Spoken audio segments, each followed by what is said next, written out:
Healing with crystals is an ancient practice. Yet did you know that the essence of gemstones can be used in homeopathy? Spiritual awakening, self-awareness, and intuition are some of the gifts that gemstone remedies can bring to your life. Homeopath, teacher, and author Giovanna Franklin will show you a different perspective on the healing properties of these magical gemstones. Join us in Gemstones and Crystals in Homeopathy and discover the power of gemstone remedies. Hi, welcome to Gemstones and Crystals in Homeopathy. I'm your host, Giovanna Franklin, and today we're going to talk about red jasper because we have done a proving. I don't know if you remember, I mentioned perhaps a couple of episodes, a couple of shows ago that I was going to make a remedy from Scottish red jasper, which is this one here, beautiful deep red color, and then I was going to organize a group proving to find out what this remedy can do. So I did that.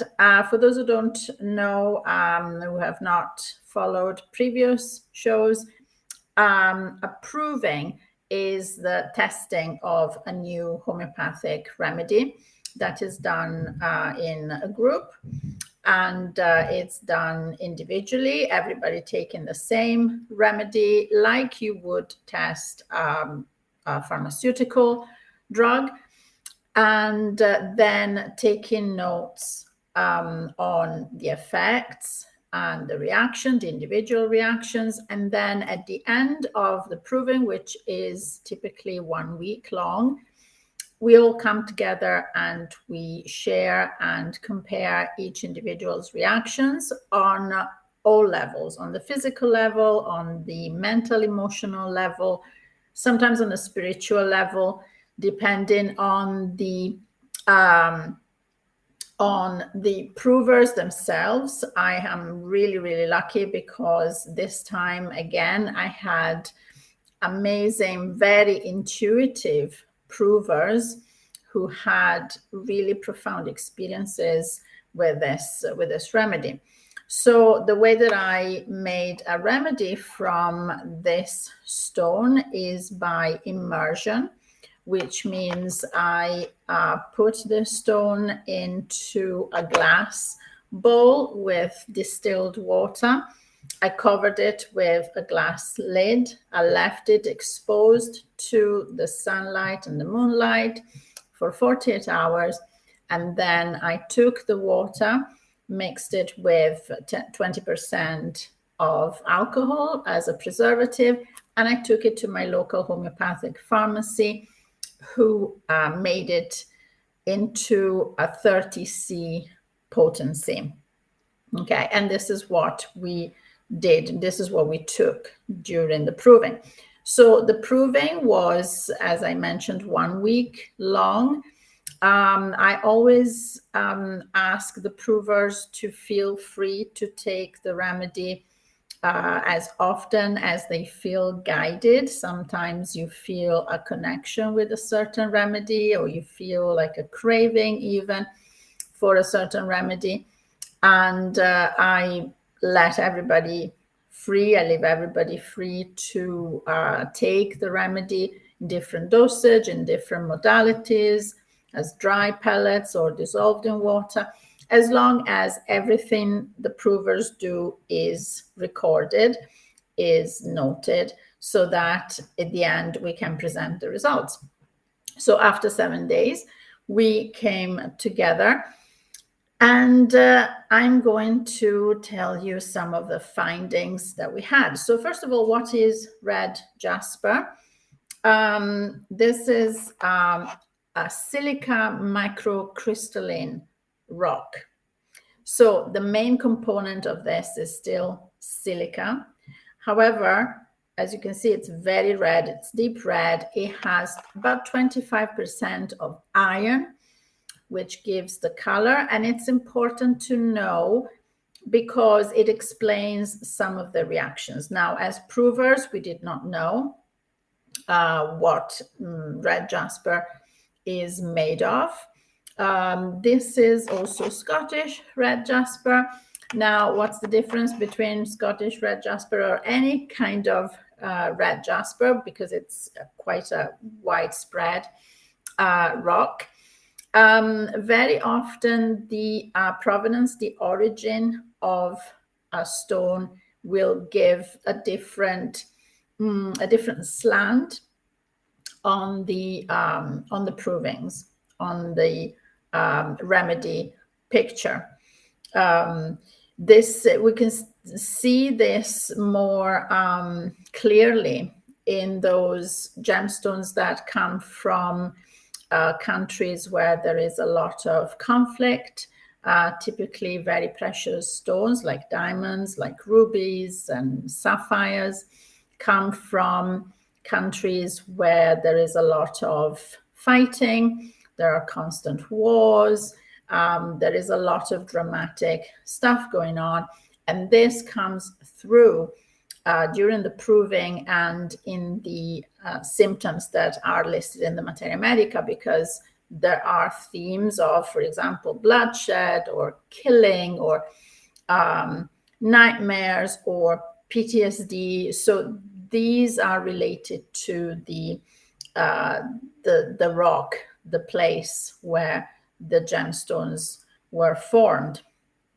In this case, this red jasper comes from Scotland. The origin, the way that red jasper is formed, it's of volcanic origin, and this is also useful to know, and it explains some of the symptoms. Other than that, it's usually found on plough fields in Scotland, usually by farmers. It doesn't live very deep down underground, and so it is usually found during farming activity, or it is found near the sea on the Scottish Islands. In Victorian times, red jasper was very popular as a rock to use in jewelry. And in crystal healing in general, red jasper is the stone of courage that gives you strength. It is related to blood circulation and issues of that nature. But now let's see what happens when we take red jasper in 30C potency. And I have to explain that 30C potency is not a particularly high potency, which means that perhaps in higher potency, which makes the remedy stronger, we might have more enhanced results. So the potency also plays a part in the effects of the remedy. So the first thing that we all agreed on was that with this remedy, everybody felt very calm, and the word serenity was used by all the provers in all the individual provings. So I'm talking about the mental emotional symptoms. So there was this kind of serenity and calm, like everything's going to be fine, whatever happens around you. One of the provers, like I mentioned, all the provers are, except for me, I'm not particularly psychic or not as intuitive as other people can be, but the provers that were in my group were incredibly blessed with very high intuitive power. They can meditate on the remedy even before taking it. One of the provers talked to the remedy. I know it may sound strange, but she is incredibly intuitive, and she asked the remedy directly what what it can do. And what she got as an answer was that this is a remedy that has a lot of healing properties for skin and blood. And it turns out that it is actually the case, but one thing at a time. So this calm sense of laissez-faire attitude, everything is fine. And at the same time, it gave a kind of strength, inner strength. So the theme of boundaries. Two of the provers had a situation where they had to stand up for themselves, let's say. Not in a very dramatic way, but in such a way that usually they would not have been able to, and they felt they were strong enough, they felt empowered enough, calmly, and the situation they were in was resolved. Sometimes issues bigger than they are because we perceive the problem as bigger than it is. We get scared, and therefore our boundaries can get invaded, can get encroached. We let other people walk all over us, so to speak, because we don't feel strong enough to perhaps say no, or we take so much and then we just burst out, and it comes out, everything comes out in anger, and it escalates a situation. Whereas if we feel empowered, if we feel that we are doing the right thing, it is our right to stand our ground because that's the way it is. There is no need for any confrontation. We're just stating what it is. We're just saying how things are. And we often find that if we portray, if we project this sense of self-assurance and certainty, the other person, the other party also accepts it without fighting. And so everything, all's well that ends well, let's say. So this was something that was felt by at least two of the provers. So firm boundaries, sense of calm, but there was also a polarity there. There was also a sense of sudden outbursts of anger that was not caused by anything in particular. And so we see here the polarity. Every remedy has a polarity. Everything in this dimension that we're in on this planet has a polarity because we are in a 3D situation. And so we're seeing the polarity of this remedy. So it will make you calm. It will make you feel calm if you are perhaps jittery or fearful, but it can also as the opposite. It can also give you the opposite effect if you don't need this remedy. So when we prove a remedy, we see the polarity. We see the full spectrum of the healing properties of a remedy.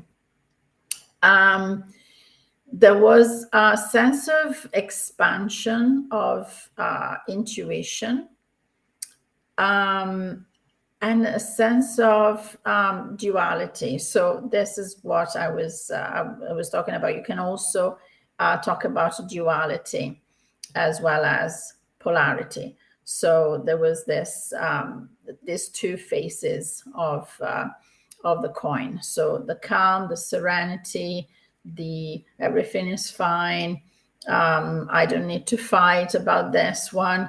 And then on the other side, this kind of sudden irritability of feeling prickly about something that normally would not trigger any irritability. On the physical level, like I said, one of the provers had this download that this is a remedy that has to do with the root chakra. And that makes sense because of the color. It's a deep red. That can really make you feel grounded. And it has this affinity with blood circulation. It's interesting that we all experienced internal heat in our body, particularly in the face. On the second day that I took the remedy myself, I thought I was coming down with the flu, because what happens to me when I come down with the flu or the cold, immediately I get really red in the face and I have a fever and it's pretty high. And so one evening I suddenly felt this redness in my face, this flush in my face, and I felt really, really hot and almost dizzy. So I thought, uh-oh, I'm going to come down with the flu. This is not a good time. I was going to go on holiday for a week, but I went to bed, and the next morning I had absolutely nothing. I was fine. And I was not really sure whether this was a remedy reaction.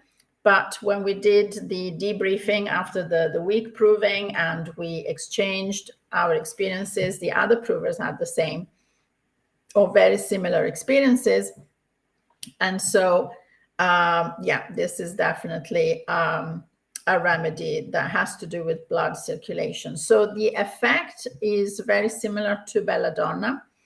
And that's also why I thought I was coming down with the flu, because typically when I have a fever, I take belladonna, and belladonna is the remedy of blood, rush of blood to the face. Your face turns red. You have sudden high fever. It's a very, very good remedy for that, for high fever. Also for irritability, for extreme anger outbursts, for example, the typical, again, the rush of blood to the face when somebody is really, really angry and you see them, they get really, really red in the face with the eyes, popping out of the head. That's a belladonna state. Okay, so this is similar, I would say, in that respect. We also experienced increased energy, physical energy. And one of the provers also, who is in perimenopause, experienced menstrual cycle while on the remedy after many months. And while experiencing her period, usually she would have been quite tired and sluggish. But in this case, on the remedy, she was incredibly energized. She was doing a lot of work around the house, and she was quite surprised at herself. There was also desire for red meat. One of the provers especially had this symptom. And so this is, I would say, this is where the iron element comes in. So ferrum phosphoricum is a remedy that we use, for example, to help with anemia in homeopathy. And there is this desire for red meat, for example. There was also a desire to eat less sugary things, sweet things in general. That happened to me as well, which is amazing because I am a sugar addict. But during the week that I was taking the remedy, I really did not enjoy sugary or sweet things at all. So that was a plus. And there was also skin dryness. So skin and blood, definitely a feature of this remedy. In terms of more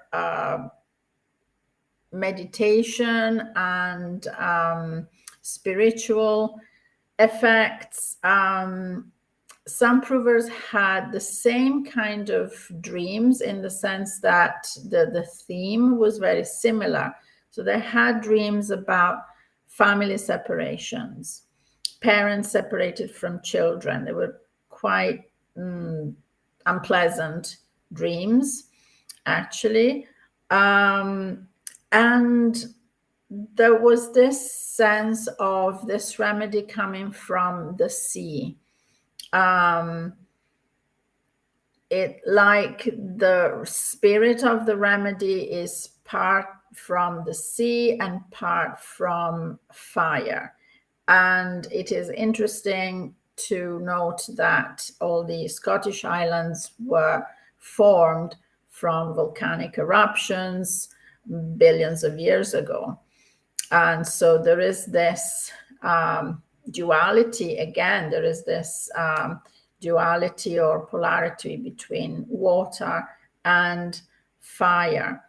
And there is also this quality of tidal wave in the way that the emotions work on this remedy, that one of the provers described as tidal waves, like the waves going, backwards and forwards. So, this, I would say, is a good remedy for blood circulation, for possibly cases of anemia,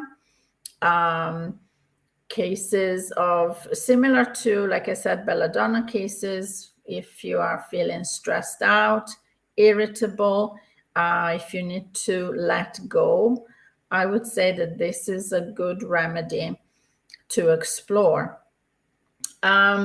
We have not explored any higher potencies than this.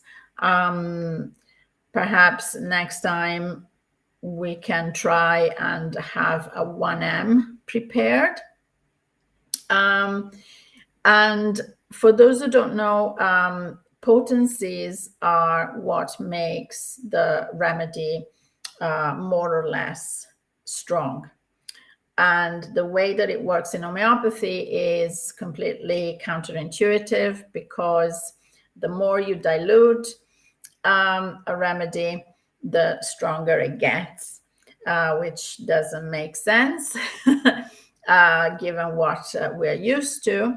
However, the reason is that there isn't just dilution involved in preparing a remedy. There is also the dynamizing the remedy, the mixing, and the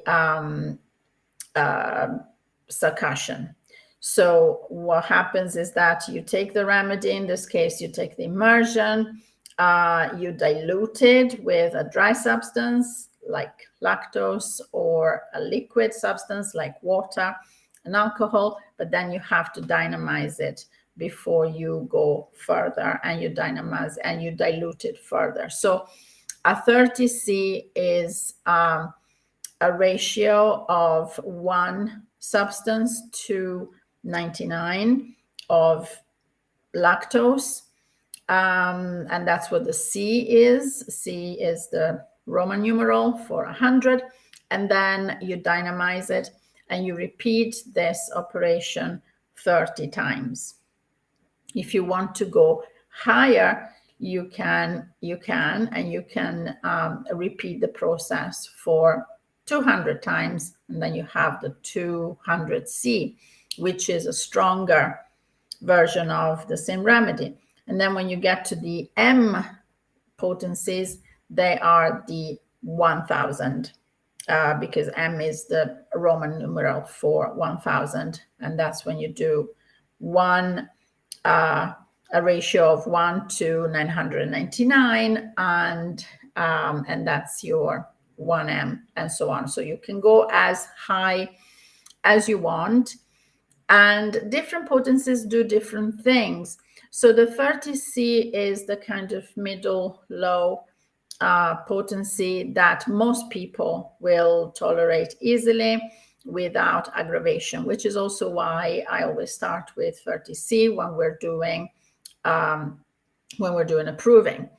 A 200 is something a bit stronger that you still use for physical symptoms. When you go to the M potencies, you start going into the more emotional realm.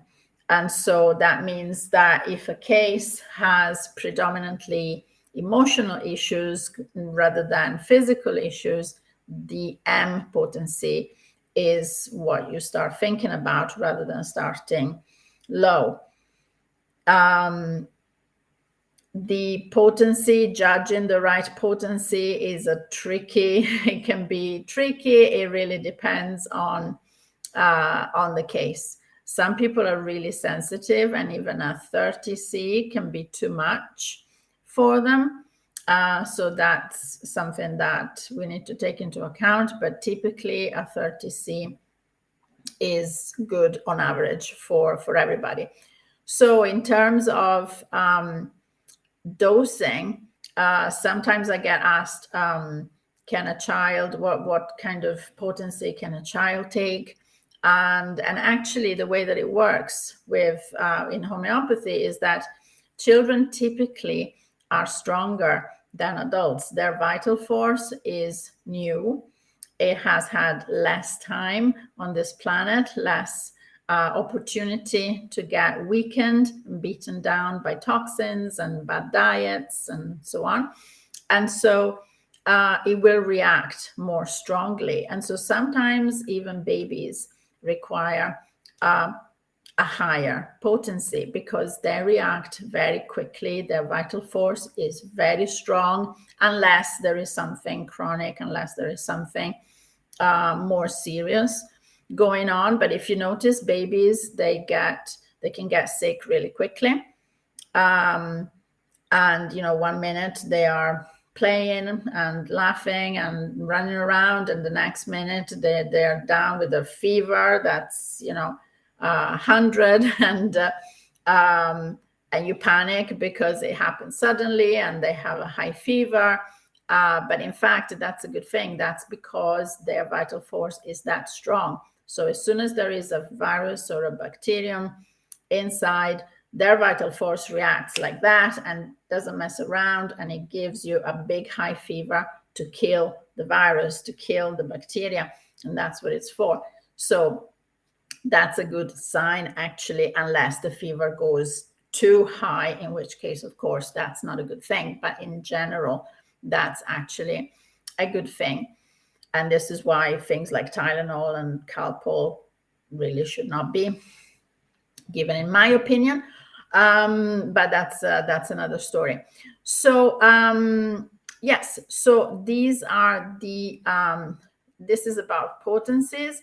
Right now you can find the red Jasper in 30C only, and it's only available from Freeman's in Scotland. So if you want to try it, you're welcome to order it or contact me if you want to try and let us know what's going on. This is the last proving that I have done this year. Next year, I am planning other things. I have not put anything out yet, but I would like to start doing something about trituration rather than immersion. And I'll tell you what the difference is. So like I said, I made the remedy from this red jasper, piece of red jasper, like from all the other gemstones that I've done this year. And I've done that by immersion, like I said, with the water and the glass bowl and so on. So this is one method. Another method to prepare remedies is by trituration. Trituration means grinding. And typically, if it's plants, roots, flowers, and other sources, it's not too difficult, let's say, to do something with that. However, if it's stones, that's a different matter. Anyway, I'll tell you a bit more about that after the break.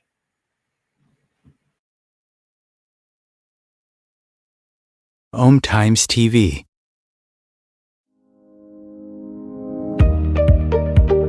In my book, Gifts from the Earth, I illustrate the healing properties of 12 gemstone remedies. You will see real case studies from my practice and dive into the wonderful world of gemstone remedies. This is a clear and practical guide on how to use gemstones in homeopathy. Whether you are an experienced practitioner or beginner, you will find this book a fascinating read. Gifts from the Earth is available on Amazon.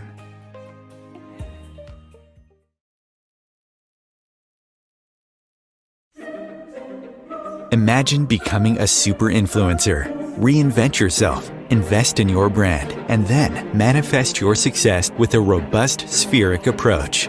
Om Times Media and Broadcasting offers a unique and multifaceted way to become the spiritual and conscious influencer you deserve to be by putting your message across our powerful platform with its proven record of integrity and excellence.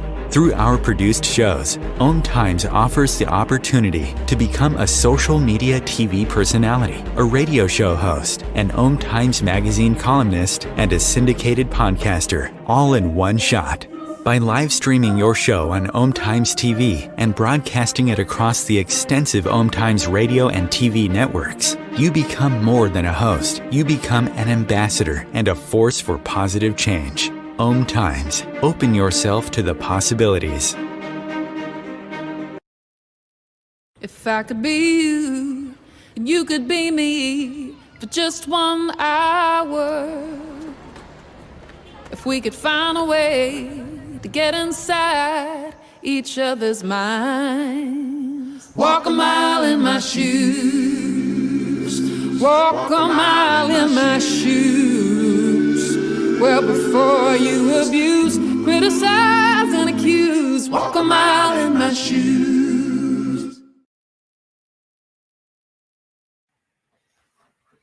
Hi, thank you for coming back. So yes, I was talking about the difference between immersion and trituration. So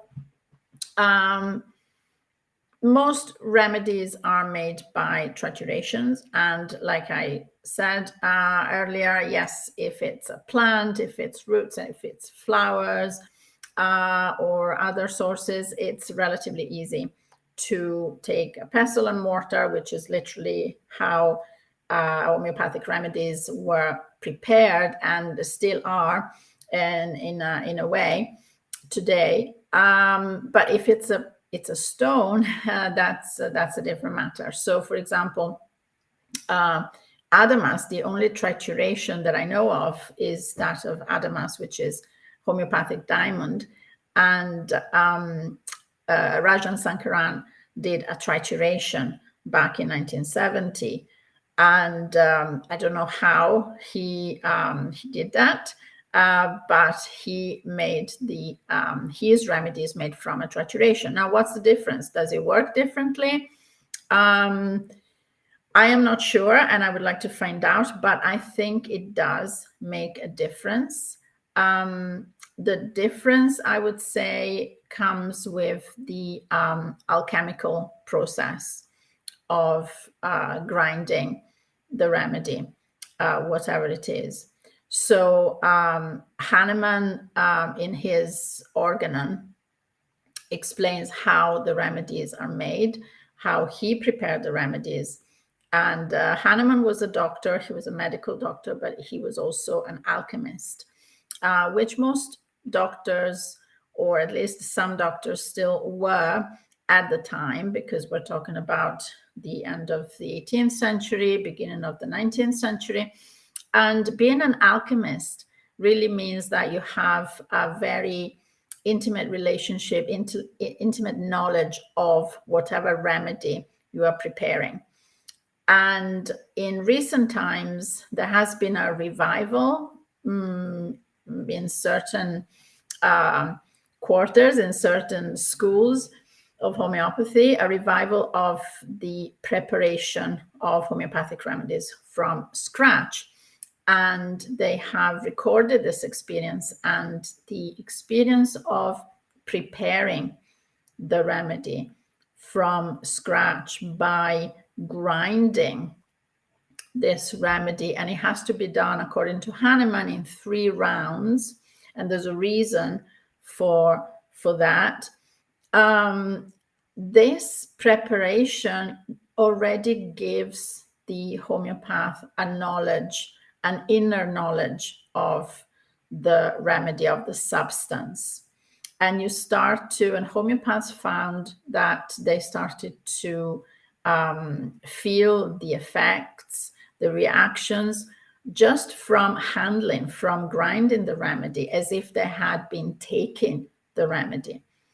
So this is a real alchemical process that I find fascinating. And so I would like to explore that and go further, and perhaps experiment with different rounds of trituration. So this is what trituration is. It's this grinding. It's done in 3 rounds. Now, like I said, Hahnemann was an alchemist. He knew about numerology. And so the numbers and the number of repetitions of things are linked to numerology, spiritual matter. So the number 3 is an important number for lots of reasons. There are lots of traditions. There's a lot of spiritual meanings from the number 3. One of the meanings for Hahnemann, at least, is that 3 is the stage. So the numbers of repetitions of these grindings or triturations correspond to the levels, the stages of humanity. And we are at number 3, which is the stage of polarity. Like I mentioned earlier, we are in this 3D. Everybody, if you listen to astrologers or spiritual mediums or psychics, they're all talking about how in this life we are finding ourselves in this dense 3rd dimension, where everything is heavy, everything is polarized. We live in an existence where we need to judge. We make judgments on everything we do. This is good, this is bad, this is green, this is red. And we make decisions, and we judge, and we fight because that's the outcome. So it is good. We have to make decisions, and in order to take decisions, we have to make a judgment on a situation. However, we can elevate ourselves. A lot of people these days are talking about reaching the 4th dimension, going higher and expanding our consciousness and this and that. Well, Hahnemann was already talking about that almost 300 years ago. And this would be the 4th round of trituration. And there have already been experiments in this sense in homeopathy, whereby by repeating, by doing the trituration not 3 times like we're doing now, but 4 times, the effects of the remedy on the provers have been much different and much better. The results have been much better. So this is what I would like to do. I think perhaps next time I will expand a little bit more, because this is a whole topic that can be on its own.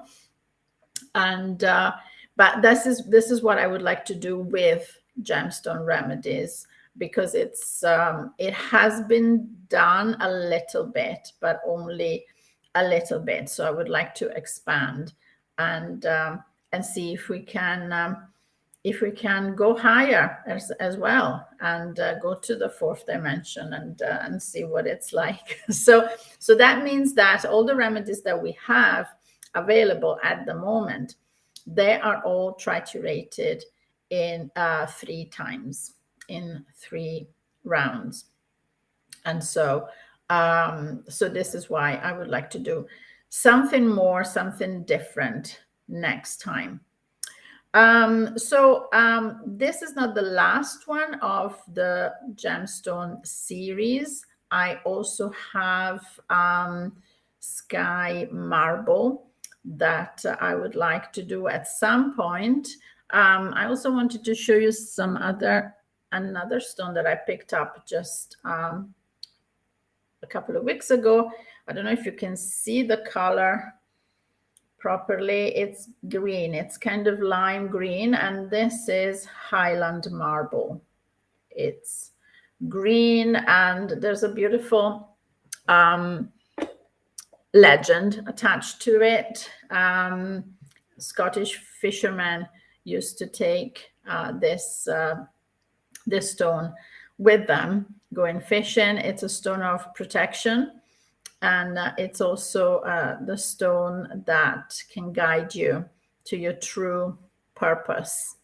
So this would be another one to try. But like I say, we're getting to the end of the year. We're kind of winding down with the provings, and so red jasper is the last proving of the year. So this is everything I have for today. I hope it was interesting. I hope it was not too technical, but I will come back to the topic of trituration another time and do it justice. So in the meantime, if you want to contact me, my email is info@homeopathyheal.co.uk, and have a beautiful weekend, and see you next time.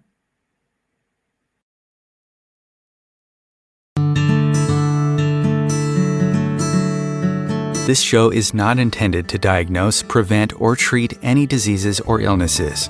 The information presented within cannot substitute the advice of your physician or other trained healthcare professionals. The content of this show is for educational purposes only and is the expressed opinion of the show host and guests.